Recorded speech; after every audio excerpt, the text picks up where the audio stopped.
It all started with a series of unexpected turns.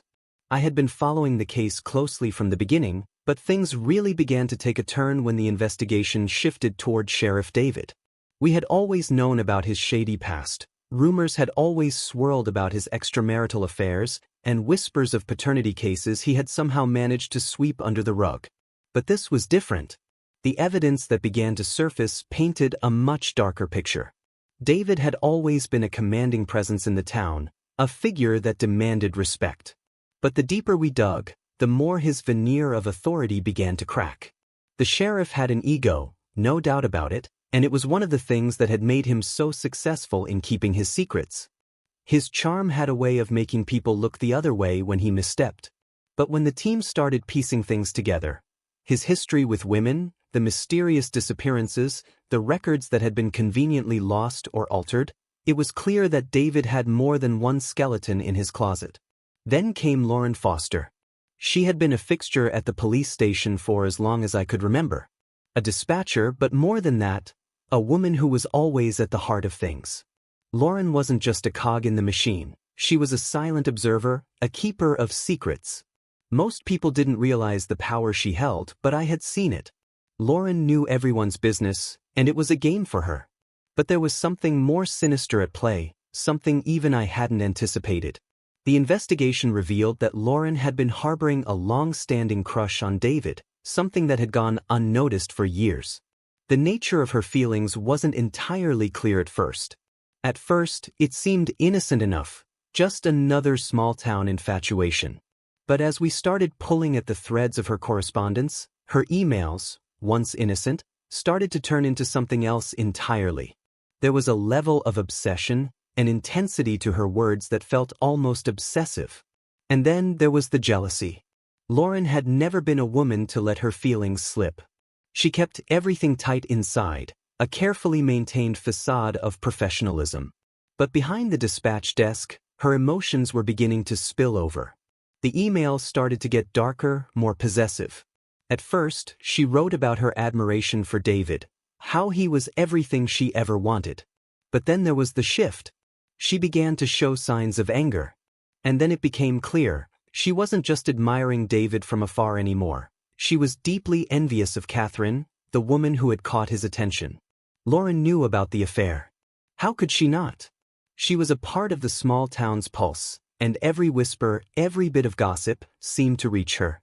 She had seen David with Catherine before, on late nights when he thought no one was watching, when they were still trying to keep their rendezvous a secret. But Lauren wasn't blind. She saw the way David's eyes lingered on Catherine, the way he'd speak to her with that affection that Lauren had always hoped for herself. The anger started building in Lauren, an undercurrent of resentment that was as powerful as it was dangerous. It wasn't just that she was jealous of Catherine's place in David's life, it was that Lauren felt she had been wronged. She had put in the time, the effort, the loyalty to the sheriff. And where had it gotten her? The same place she had always been, alone, unnoticed, and overshadowed by others who were more charming, more desirable than she ever felt she could be. But that wasn't where it ended. One night, after a particularly tense shift, Lauren confronted David. It wasn't a typical confrontation. There were no raised voices, no screaming matches. Instead, it was the calm of something much more dangerous. David, perhaps thinking he could handle the situation as he always did, tried to talk his way out of it. But Lauren wasn't interested in talking. She had come to a decision, and it wasn't one she was about to back away from. In those final moments of their conversation, I saw a side of Lauren I had never seen before. It was the cold, calculating part of her that had been hidden for years. There was no passion in her voice, no wild outbursts. She was in complete control. And David, despite his bravado, was starting to realize that he was no longer the one in charge. But the confrontation didn't go as either of them had expected. Instead of getting violent, Lauren had a different plan in mind. She had already begun plotting her revenge long before that night. Her mind had been working behind the scenes, and now, the game was in motion. Lauren's actions didn't come without a cost, though. As the investigation continued, we began to uncover more about her. Not just about the affair or her feelings for David, but about the small-town network she had cultivated. Lauren wasn't just a dispatcher, she was a linchpin in a web of information. And when we started following those threads, we discovered a much bigger scheme unfolding.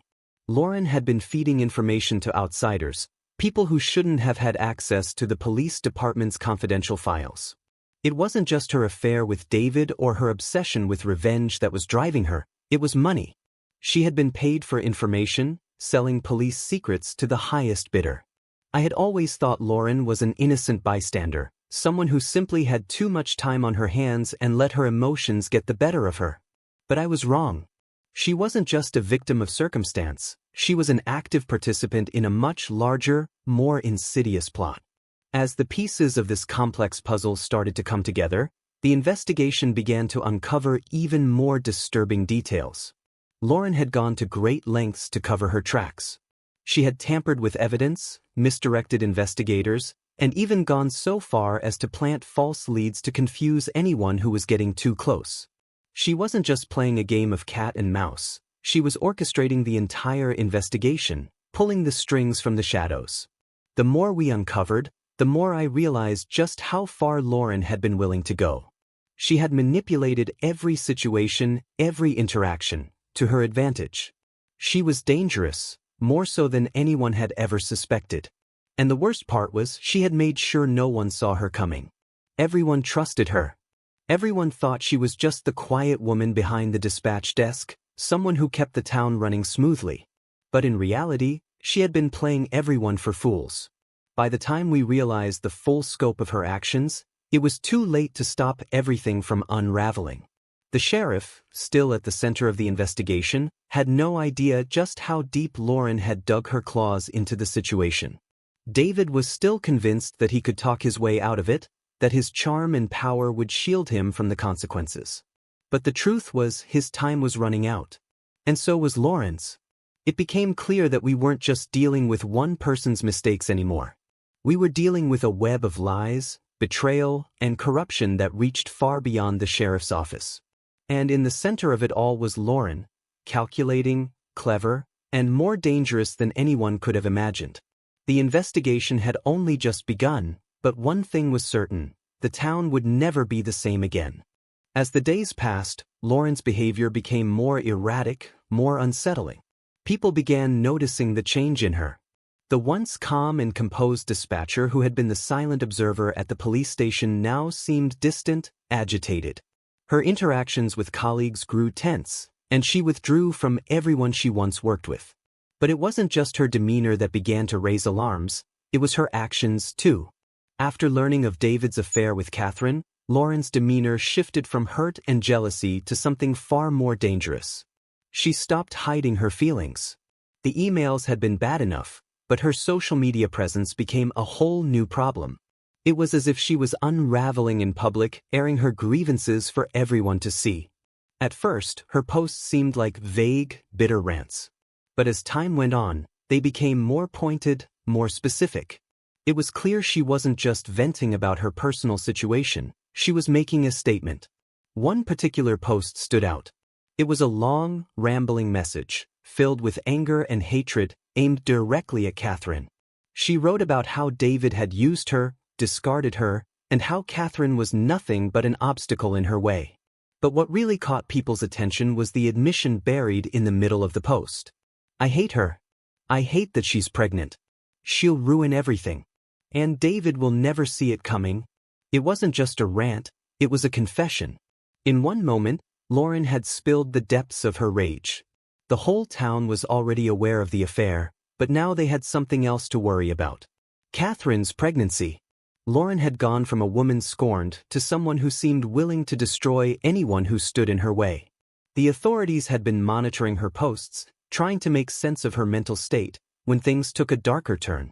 Witnesses who had seen Lauren in the days leading up to the murder described her as becoming more isolated, almost paranoid.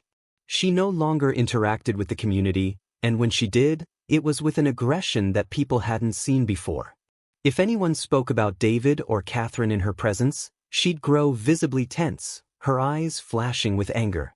It was clear that the affair wasn't something she had merely resented, it had consumed her.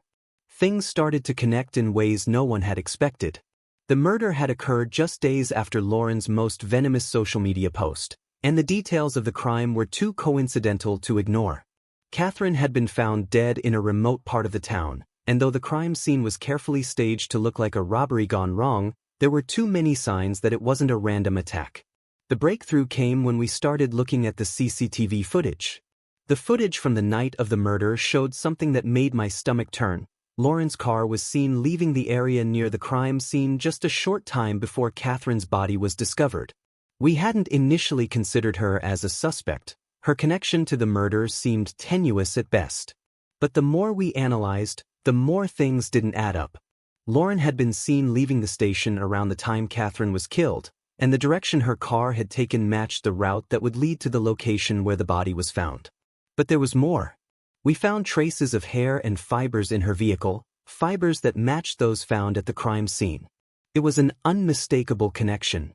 The fibers were consistent with the kind of fabric Catherine had been wearing that night: cotton, soft, yet distinct.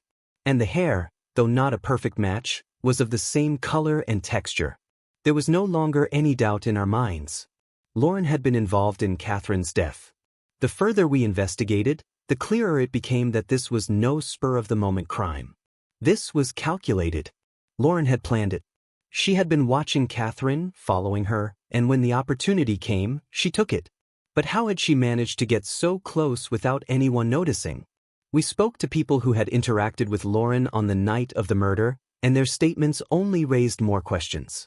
One person remembered seeing her acting strangely earlier that evening, walking briskly through town, as if she were in a hurry to get somewhere. Another recalled her pulling into a gas station near the scene of the crime, though she hadn't bought anything. She had just stood there for a moment, staring at the pumps. It was clear that Lauren had been following Catherine that night. The final confrontation between the two women had been building for weeks. Lauren had made it known that she hated Catherine, but her obsession with getting revenge had grown to something even darker. Catherine's pregnancy had been the breaking point, the one thing that pushed Lauren over the edge. Lauren had always been a woman of control. She had manipulated the situation from the start, carefully orchestrating everything in the background, just waiting for the right moment to strike. And when she finally did, it wasn't just about ending Catherine's life, it was about destroying everything that stood in her way, everything that had ever made her feel powerless. As the evidence mounted, we began to piece together what had happened. Lauren had followed Catherine out to the secluded area where her body was found. It wasn't a random spot. Lauren knew the area well. She had been there before, under the cover of darkness. The confrontation had been violent, and the details of the scene told the story of someone who had acted out of pure rage. The struggle had been brief but intense. Catherine had fought back, but Lauren was stronger, fueled by anger and desperation. The murder itself had been brutal, but the most chilling thing was what happened afterward. Lauren hadn't just killed Catherine. She had staged the scene to look like something else. She had tried to make it look like a robbery gone wrong, but the way the body was positioned and the lack of any real evidence of a struggle told a different story. The victim's personal items had been left untouched, a key detail that pointed to a different motive. It became clear that Lauren's involvement went far beyond just a crime of passion. She had a plan. She had been working toward this moment for months, even before she found out about Catherine's pregnancy. The affair had only fueled the fire. It had given Lauren the final push she needed to act on her darkest impulses. The investigation into Lauren's role in Catherine's death grew more intense with each passing day. As we continued to dig into her past and her connections, we found more disturbing evidence. Lauren had been keeping secrets from the very people she worked with, hiding her anger, her obsession with David, and her plans. But now, with the pieces coming together, we knew the truth. Lauren had murdered Catherine not just out of jealousy or rage, but because she wanted to take everything away from David. She had convinced herself that if she could eliminate Catherine, if she could destroy the one thing that seemed to hold David's attention, she would finally be able to have him all to herself. The pregnancy had been the final straw. Lauren couldn't stand the idea of David being tied to someone else, tied to a future she would never have. And now, everything she had worked so hard to conceal was coming to light. The truth was out.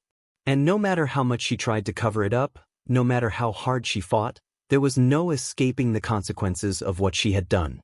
As the investigation into Lauren's involvement in Catherine's murder unfolded, we discovered something that completely changed the trajectory of the case. It wasn't just about jealousy over an affair, it was far more complicated than that. Lauren's history with David was deeper, darker, and more tangled than anyone had realized. The two of them had a shared past, one that stretched back further than anyone knew. Years before the affair with Catherine, Lauren had been involved with David. It had started innocently enough, as many relationships in small towns do. David, the charming and authoritative sheriff, had caught Lauren's attention early on. She had been an ambitious young woman, eager to make a name for herself, and David had been the kind of man who could offer her the things she thought she wanted: power, status, and a sense of security. But things had never been simple between them. Their relationship, though passionate, had always been unstable. David was never a man who could stay faithful. Over time, Lauren had grown desperate for him to commit to her, but it became clear that he wasn't interested in a future with her. Instead, he had moved on to Catherine, the woman who had now become the focus of Lauren's rage. When Lauren found out about David's affair with Catherine, it was as if a dam had broken. The jealousy that had been simmering beneath the surface for years became all-consuming. But it wasn't just about Catherine taking David's attention away. It wasn't even about the affair itself. It was about what the affair represented. David had once promised Lauren a future together, and she had believed in it. But that future had crumbled when he chose Catherine instead. Lauren's obsession with David had led to a catastrophic breakdown in her personal life. Her affair with him had torn her family apart. She had been married before, but her marriage had ended in a bitter divorce, with her ex-husband accusing her of being emotionally distant and unstable. That divorce had been a public affair, a scandal in its own right. And now, Lauren's affair with David had only deepened the wound. She had built her entire world around the idea of David, and when he abandoned her for Catherine, it felt like a betrayal too deep to heal. But the real catalyst for the murder came when Lauren learned about Catherine's pregnancy. The news didn't just strike her as an emotional blow. It was as if everything she had ever wanted was slipping away from her grasp. Lauren had always believed that if she could just get David to see her as the one he truly wanted, she would have everything. But Catherine's pregnancy meant something far worse. It meant that David had not only chosen her over Lauren, but he had chosen to build a future with her. Lauren's desire for revenge was rooted not just in jealousy, but in the deep sense of betrayal she felt. She wanted to destroy Catherine because Catherine represented everything Lauren had failed to achieve. Catherine was everything Lauren was not: young, beautiful, and carrying the child of the man Lauren had once believed she would have a future with. What's worse is that David's motivations were slowly beginning to emerge as well. After the news of the affair broke, it became clear that David had been terrified of the scandal leaking out. He had always been so careful about his public image, so careful about keeping his personal life under wraps. The idea of the affair becoming public, of the details of his personal life being exposed, was more than he could bear. David was afraid. Afraid that his career as sheriff, the reputation he had built over years of hard work and manipulation, would crumble. The small-town politics, the friendships he had carefully nurtured, and the authority he commanded, he couldn't afford to lose it all. The affair with Catherine had already caused ripples in his life, but if the full story got out, it would be disastrous. He feared that the townspeople would turn on him, that his career would be over, that the respect he had earned through his years of service would disappear in the blink of an eye. So, when Lauren began making threats and the tension between her and Catherine escalated, David's fear only grew. In his mind, there was only one way to stop the chaos, to keep the scandal from escalating. David never imagined that Lauren's jealousy and desperation would lead to murder. But once it became clear that Catherine was pregnant, David's fear intensified. He started to see the pregnancy as a ticking time bomb, a public declaration that his affair with Catherine had gone too far. In his mind, Catherine's pregnancy made the affair undeniable. It wasn't just a fling, it was a real, lasting consequence. If the town found out, if anyone got hold of the truth, David's entire career could be destroyed. So, David did what he always did when confronted with a problem. He tried to control the situation. He tried to cover it up, to distance himself from the affair as much as possible. But the truth was slipping away from him. The affair had already been exposed, and the pressure was mounting. In the midst of all this, Lauren's rage reached its boiling point. The social media posts, the threatening messages, her increasing isolation, it was all part of a carefully constructed plan. Lauren had been plotting for weeks, possibly even longer. Her obsession with David, her hatred for Catherine, and her deep-seated need to punish David for abandoning her had all culminated in one final act. The murder. Lauren had the motive. She was consumed by her jealousy and her need for revenge against Catherine. She had the opportunity. She knew where Catherine would be when she would be alone. And she had the means. But it wasn't just about killing Catherine. It was about destroying David's world. In Lauren's mind, Catherine's death wasn't just a way to get revenge on a woman who had taken everything from her. It was a way to take away David's future. By eliminating Catherine, she was erasing any chance David had of moving on from their past. She was forcing him to face the consequences of abandoning her. David, too, was deeply invested in protecting himself. The affair with Catherine, the public fallout, the secrets he had been hiding, it all threatened to unravel his life. He had always been careful, calculated, and in control, but now he was caught in a web of lies and betrayals. His fear of losing everything made him more vulnerable than he had ever been before. As the investigation continued, it became clear that David's role in the murder was not as direct as Lauren's. He hadn't physically killed Catherine, but his fear of public discredit, his desire to protect his reputation, had contributed to the tragic events. If he hadn't been so terrified of the consequences of his affair, if he hadn't been so desperate to protect his career, would things have turned out differently? Lauren's motives, combined with David's fear, had set off a chain of events that led to Catherine's death. What had started as a quiet affair and a broken relationship had spiraled into something far darker, something that neither Lauren nor David could have predicted. They both had a part to play in the tragedy, each driven by their own desires, fears, and insecurities. In the end, what had been a love story twisted into obsession and betrayal had destroyed lives. It had destroyed Catherine's future, torn apart families, and shattered the carefully constructed image of a small-town sheriff. And as the pieces of the puzzle came together, it became painfully clear that the true cost of their act. The story took another dark turn when the investigation revealed that David had been involved in Catherine's death, but in a far more direct way than anyone could have imagined. It became clear that Catherine's murder wasn't just the result of a passionate crime of jealousy, it was the culmination of a long series of calculated decisions by David, who, in his desperation to protect himself, had resorted to violence. It all started with the quarrel. David and Catherine had a confrontation that escalated quickly. The details of their argument remain unclear, but it's evident that something snapped in David that night. Perhaps it was the pressure of the affair finally taking its toll, or maybe it was the revelation of Catherine's pregnancy, a reminder that the consequences of his actions couldn't be undone. Whatever the catalyst, what started as a heated argument between them quickly turned deadly. From the moment Catherine was found dead, investigators had suspected foul play. The crime scene didn't match the typical patterns of a random attack, and the circumstances surrounding her death seemed staged. It was almost as if someone had been trying to hide the true nature of what had happened.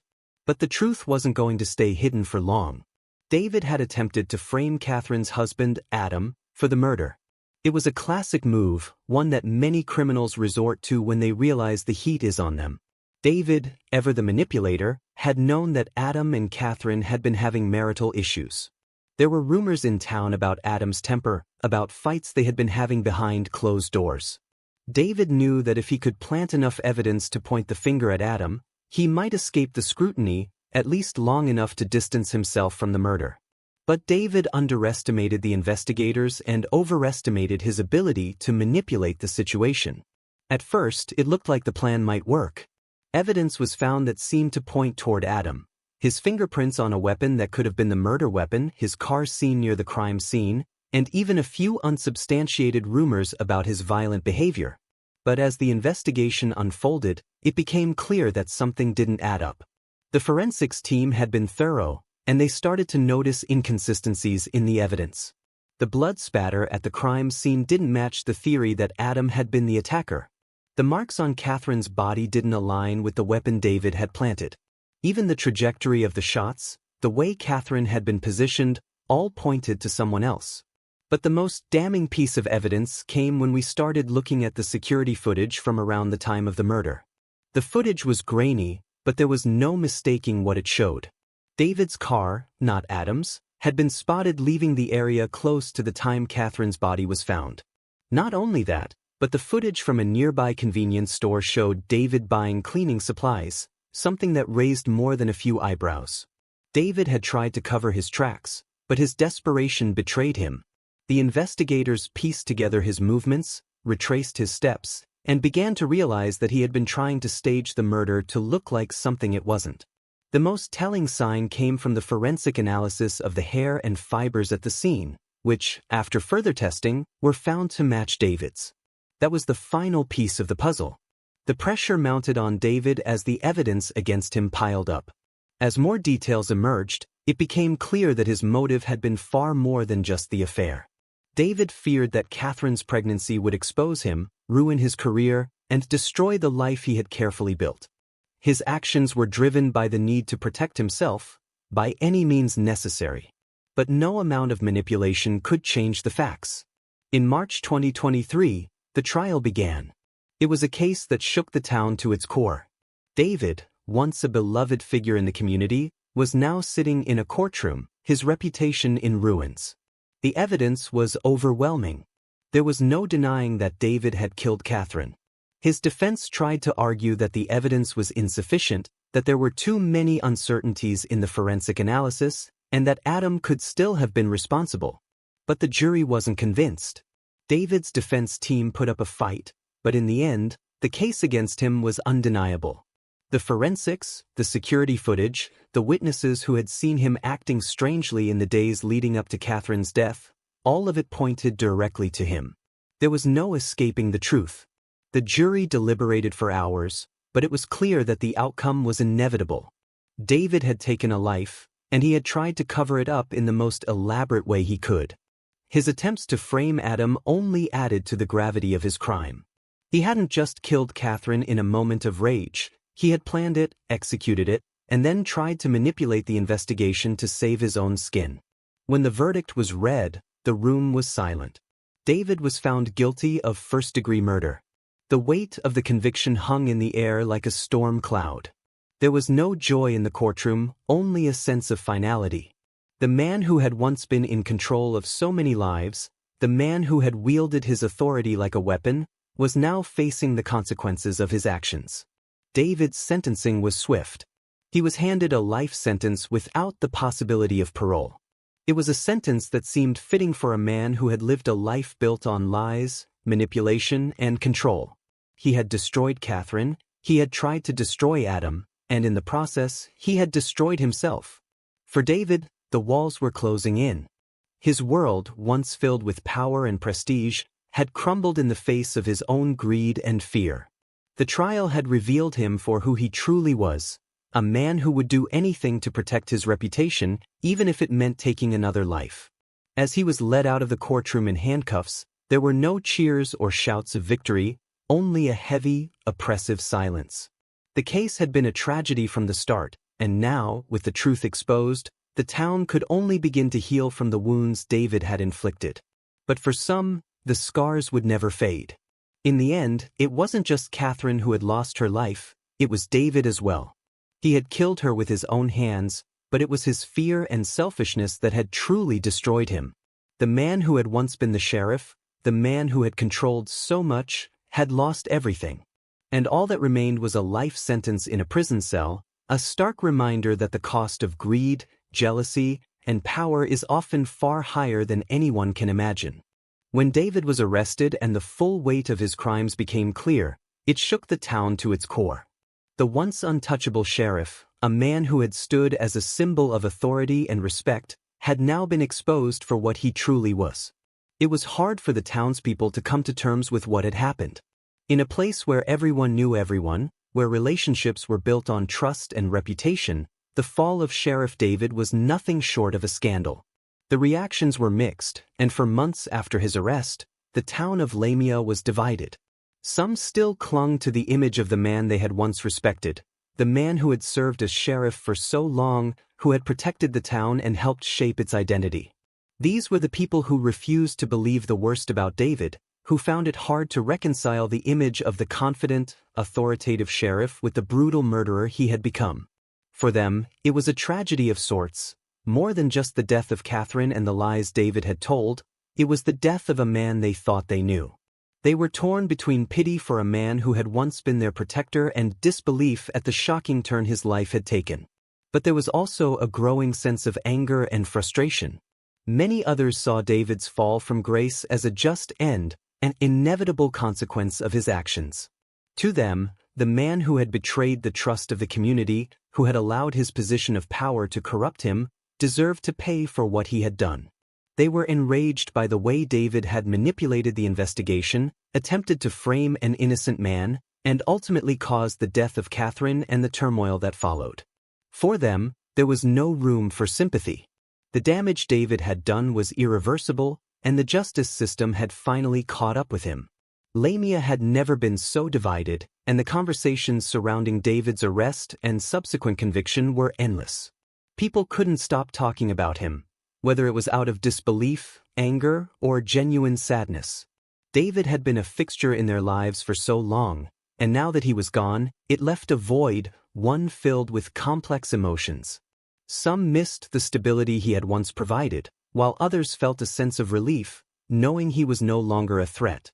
But as the community struggled to make sense of David's downfall, another shock was brewing, one that would only add fuel to the fire of public outrage.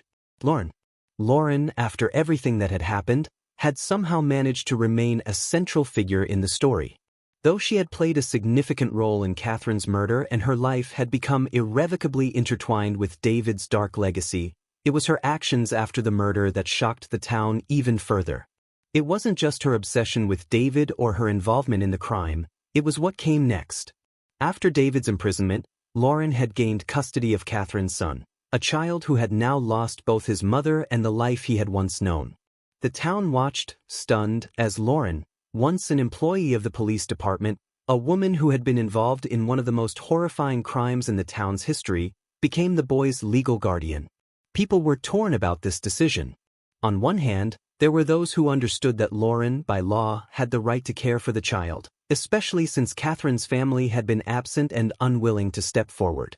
But on the other hand, there were many who felt that no matter what the legalities were, Lauren's past made her unfit to raise Catherine's child. The boy had already lost his mother, and now he was being thrust into the care of a woman who had been complicit in her death. Lauren didn't seem to be fazed by the public's reactions. In fact, she seemed to relish the role of mother that she had taken on. She doted on the boy, lavishing him with attention. But the most chilling part was that she named him David Jr. The announcement sent shockwaves through the town. To the people who still held onto some semblance of respect for David, it was a slap in the face. They couldn't understand how Lauren could possibly name the child after the very man who had destroyed so many lives, including his mother's. But Lauren wasn't interested in what the community thought. For her, naming the boy David Jr. wasn't just a way of honoring the father he would never know, it was a way of asserting control. She had always been obsessed with David, and now, in her twisted mind, she was recreating her ideal family. But the most controversial part came months later, when Lauren made another move that rocked the town to its foundation. She married David. After he was sent to prison, after everything came to light, Lauren had somehow decided that the only way to move forward was by marrying the man who had murdered Catherine. It didn't matter that David was behind bars. It didn't matter that he had betrayed her and caused so much pain. In Lauren's mind, marrying him was a symbolic act of loyalty, of devotion. She believed that by doing so, she could somehow reclaim the life she had once imagined for herself, the life that had been taken from her by David's affair with Catherine. The news of their marriage caused an uproar. People couldn't believe it. The town had already been shocked by David's betrayal and the murder, but this was something else entirely. Lauren had already crossed so many lines, but this act, this public declaration of her devotion to a man who had destroyed everything, was something that many could not stomach. How could she marry the very person who had taken away the mother of her son? How could she align herself with a man who had done such horrific things? Some people were disgusted by it. They couldn't fathom how Lauren could still love David after everything he had done. They saw it as a betrayal of Catherine's memory, of the life that had been taken so brutally from her. Others, however, tried to justify it, believing that Lauren had been manipulated by David all along, that she was simply a victim of his charm and power. But for most, it was too much to accept. As the weeks went on, Lauren's marriage to David became a constant point of tension in the town. People would whisper about it in hushed tones, some even avoiding Lauren altogether. There was no way to separate the woman who had helped murder Catherine from the woman who had chosen to marry her killer. It didn't matter how much she tried to act like the perfect mother to David Jr., or how much she tried to convince people that she was doing what was best for him, her actions had left an indelible stain on her character. And yet, despite the outrage, Lauren seemed unfazed.